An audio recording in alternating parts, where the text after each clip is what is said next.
bad things happen to good people. And then, of course, the question is always, why? Why do bad things happen to good people? Perhaps this morning, that question is resonating with you because you say, Jack, I'm a good person. And why would bad things happen to me? Well, good morning to everybody this morning and all the Timeouters. Welcome to Timeout. My name is Jack Windt.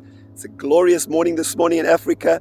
I'm here at a different venue than I normally am because of logistics. I actually cycled past this area late last night. It was getting dark and I thought, let me come here this morning and do Timeout. And I'm going to just show you there in the distance is the sun that is rising. It's brilliant. They say that, if you can see a sunrise, it releases endorphins. It makes you feel good. I don't know about you, how you feel when you see a sunrise. Let me know in the comments. And if you're able to see a sunrise, I'm not always privileged to do it. It's a bit windy this morning, but it's a brilliant morning, and I'm glad to be with you. I was speaking to a very interesting man this week that went to the Antarctic, and he was saying that for months there the sun never goes down, so I guess you never see a sunrise, and I can't imagine what that would feel like.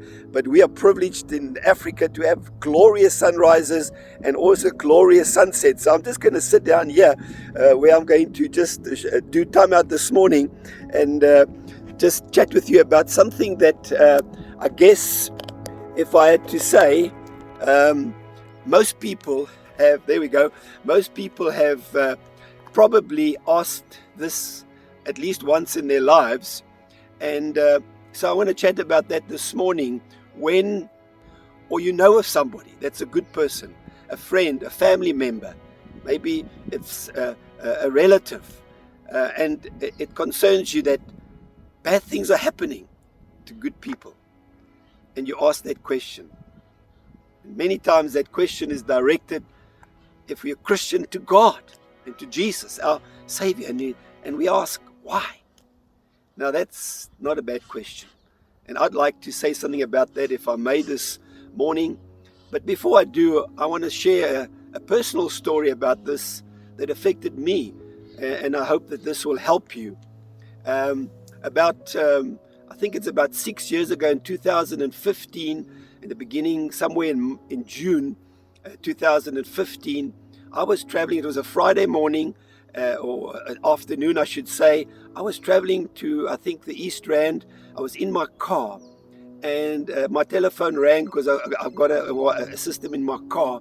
And as I answered, it was my sister's daughter and my niece.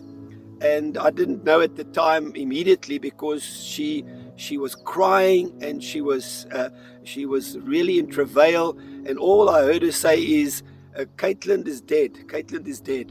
And I went into a bit of a shock because I wasn't thinking about any of this.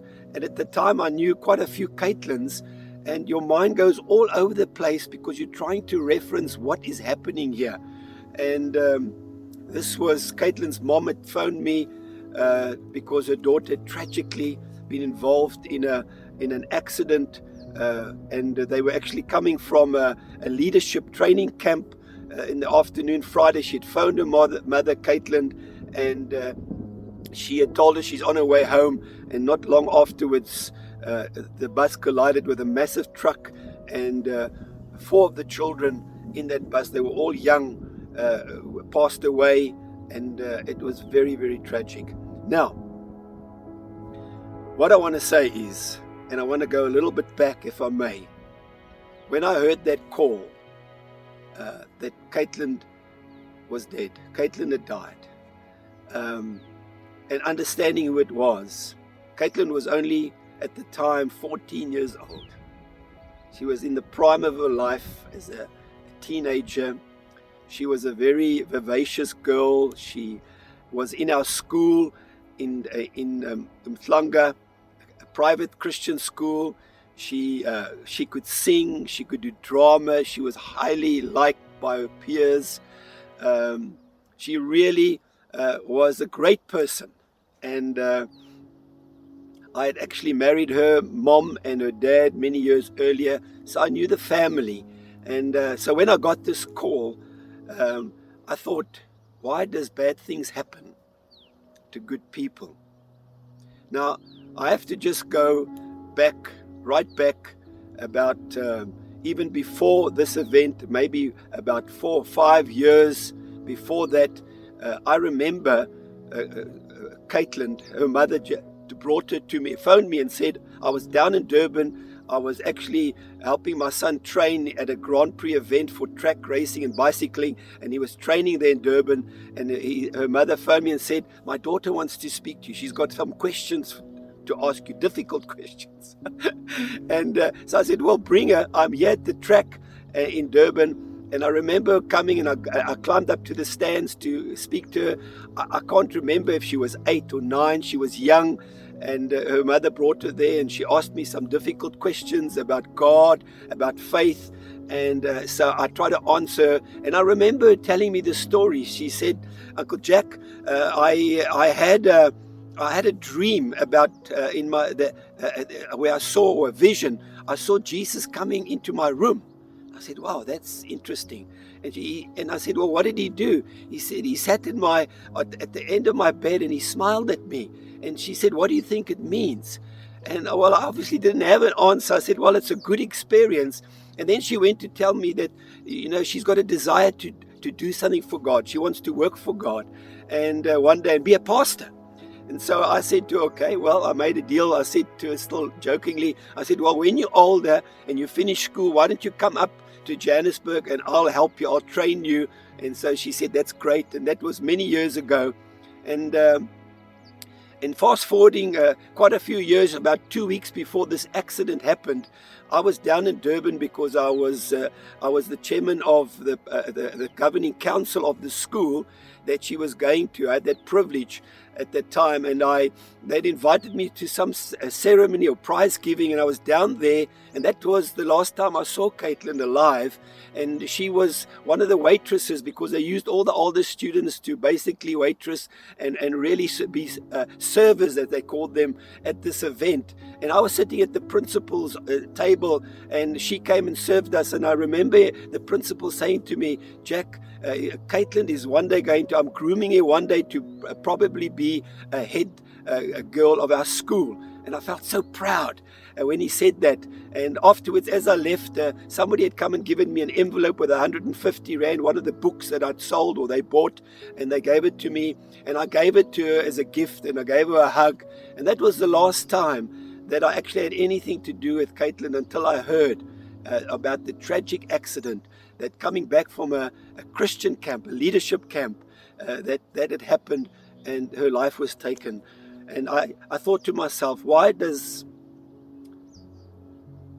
bad things happen to good people?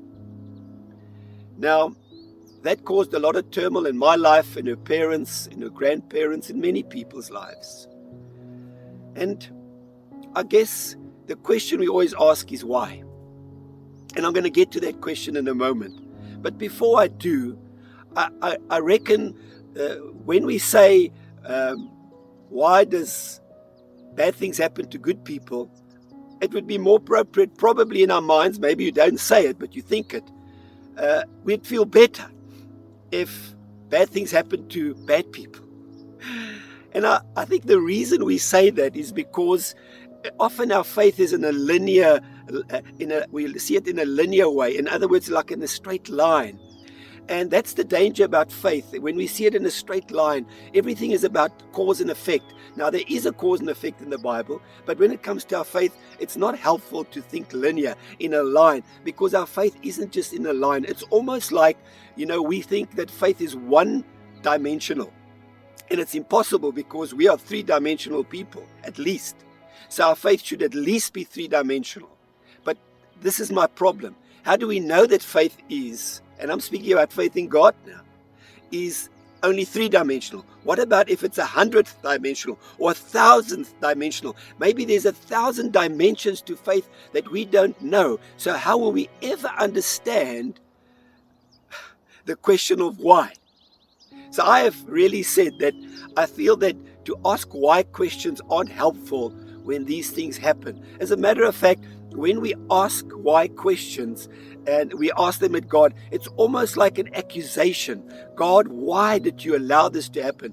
Why would you even think about this ever coming into my life? And it's not helpful, because we are most of our times making an accusation at God, and that's not good for our faith. I find it better to ask how questions. How questions are more meaningful. Now, when it comes to how questions, that is really what we should say when bad things happen to good people. How? And let me give you an example.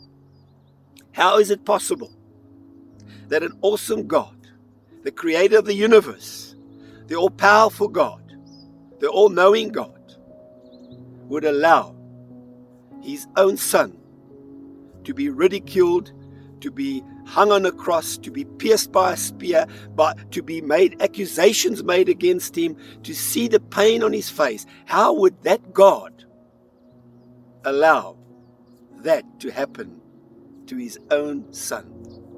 And we know the answer. The answer is beneficial to us, because if that never happened, we would not be able to say we are children of the living God. But it doesn't make it any easier. And you have to see it in the context of three things. And so I want to share these three things with you to understand when bad things happen to good people. And these three things is, number one, God always has a purpose in everything he does. The purpose is always a redemptive purpose in your life. It's always a redemptive purpose in my life. And God does nothing without purpose. And on purpose, God does things for us. But God works our purpose out in a thing called a plan. God has a purpose for me, and then the plan is the execution of that purpose. Now, his plan is sometimes merciful, it's patient. His plan is sometimes